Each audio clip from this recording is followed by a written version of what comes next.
Hello everyone, welcome to my channel.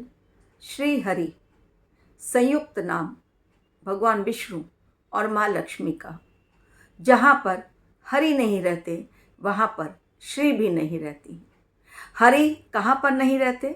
Hari वहाँ नहीं रहते जहाँ पर कि लोगों के कर्म सही नहीं होते हैं।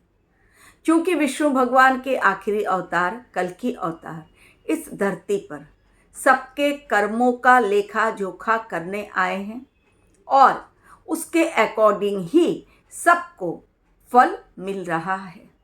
धीरे धीरे ही सही, लेकिन आप सभी के सामने उनके मिशन के कार्य एक के बाद एक आते चले जा रहे हैं।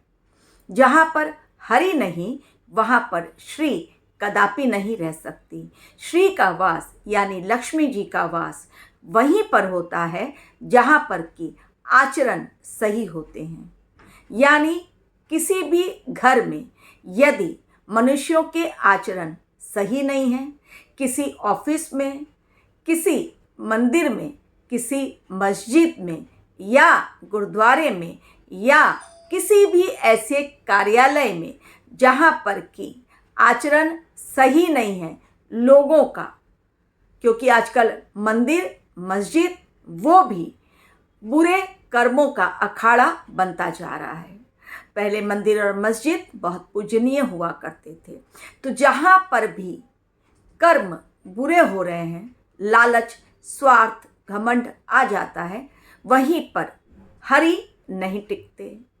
और जहाँ पर लोगों के आचरण बुरे हैं, लोगों का व्यवहार बुरा है, लोगों की आदतें बुरी हैं, सही ढंग से जीवन जीने का तरीका उन्हें आता ही नहीं है, तो ऐसी जगह पर श्री भला कैसे टिक सकती हैं?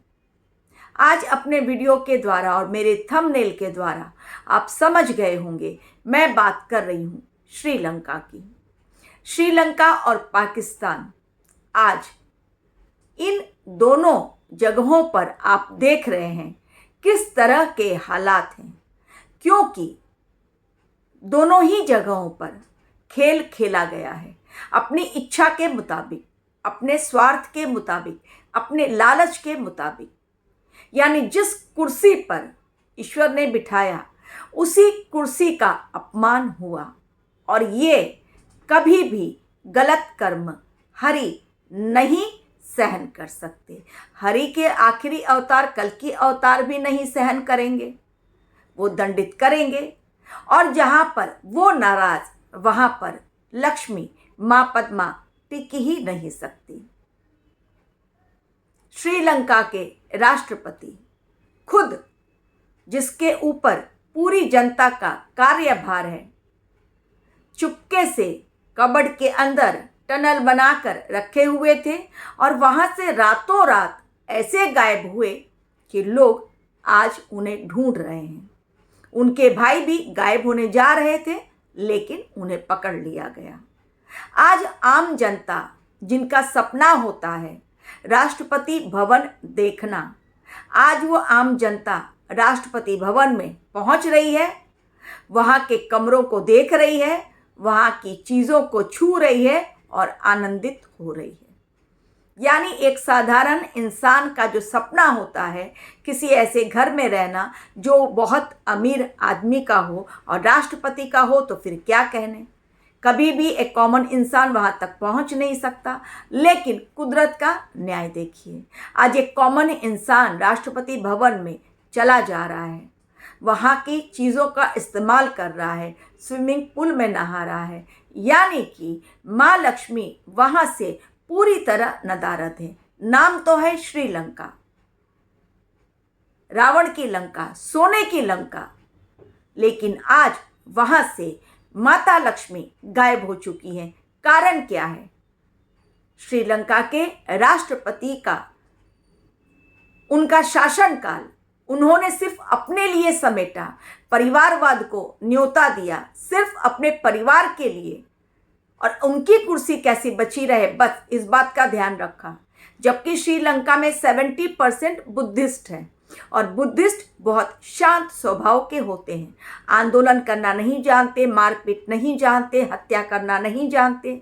आज भी वहाँ के नागरिक, भले ही कॉमन जनता पहुँच रही हो राष्ट्रपति भवन में, लेकिन फिर भी आज वहाँ पर आंदोलन नहीं बल्कि लोग यही अपील कर रहे हैं कि जल्द से जल्द एक अच्छा राष्ट्रपति सीट पर बैठे जो कि पूरे श्रीलंका की हालात को सही कर सके। आज भी लोग वही कर रहे हैं। तो श्रीलंका में से श्री को गायब होना पड़ा, कारण श्रीलंका के राष्ट्रपति का आचरण सही नहीं था, उनका शासनकाल गलत था। गलत ढंग से उन्होंने $1 मिलियन डॉलर का कर्ज अपने देश के लिए उन्होंने ले लिया और आज वो कर्ज चुका नहीं पा रहे हैं। श्रीलंका के राष्ट्रपति कैसे चुकाएंगे उन्होंने नहीं पता, अपने लोगों को वो नहीं देख रहे हैं, जिस कुर्सी पर बैठे उसका सम्मान उन्होंने नहीं किया। हाँ, अपनी जरूर पेटी भर ली और अपने रिश्तेदारों को रख लिया, उनकी भी पेटी भर दी, अच्छी तरह से समेट लिया जितना समेटना था। क्या हालात हैं आज श्रीलंका के आप देख रहे हैं। तो ऐसी जगहों पर जहां पर कि स्वार्थ, लालच, परिवारवाद, अहंकार, ऐसी भावनाएं जहां रहती हैं, जिस राजा के पास, उस राजा का शासनकाल कब तक चलेगा, तो अंत तो होना निश्चित था। और अब चूंकि कल की अवतार हैं जो साक्षात विष्णु भगवान ही हैं, गलत कर्म को सहन नहीं करेंगे तो दंडित तो उन्हें होना ही था। राष्ट्रपति जी को, प्रधानमंत्री भी परेशान, उन्होंने भी इस्तीफा दे दिया, लेकिन राष्ट्रपति का इस्तीफा अभी बाकी है, उनका रेजिग्नेशन नहीं हुआ है, लेकिन जनता उनके खिलाफ। अब मैंने आपको पहले ही कहा था, आने वाले समय में चाहे कोई कितनी बड़ी पदवी पर बैठा क्यों ना हो, कितने बड़े पोस्ट उसने हासिल ना क्यों ना की हो, लेकिन अगर उसके कर्म सही नहीं है तो उसको पनिशमेंट श्योर शॉट मिलने वाला है। तो नाम तो श्रीलंका रह गया, लेकिन श्री माँ लक्ष्मी वहां से नदारद हो गई। आज अकाल की स्थिति है, महंगाई इतनी बढ़ गई है कि लोग दाने दाने को मोहताज हो रहे हैं और कर्ज इतना बढ़ गया है कि बिना सोचे समझे चाइना से दोस्ती और चाइना से कर्ज लेना महंगा पड़ गया श्रीलंका को। और चाइना ने एक दोस्त की भूमिका नहीं निभाई, बल्कि पीठ में छुरा घोंप दिया। तो जहां बुद्धि नहीं, जहां विवेक नहीं, जहां सही कर्म नहीं, वहां भले श्री कैसे टिकेंगी। इसलिए मैंने ये थंबनेल चूज किया। पाकिस्तान की भी वही हालत है, वहां के लोग भी चिल्ला रहे हैं, सड़कों पर हैं, गालियां दे रहे हैं, वहां की हालत भी सुधरने का नाम नहीं ले रही है। पुराणों में यही कहा गया है कि जैसे जैसे कलयुग समापन की ओर जाएगा, वैसे वैसे एक एक देश, एक एक राज्य, चाहे जहां के भी हो, पूरी दुनिया के हालात बद से बदतर हो जाएंगे और अकाल की स्थिति आएगी और लोग खाने खाने को मोहताज होंगे। उसका उदाहरण जो नमूना है वो मैंने आप लोगों को दिखाया, श्रीलंका से और पाकिस्तान से। बांग्लादेश की भी हालत बहुत अच्छी नहीं है। Thank you very much for watching my video.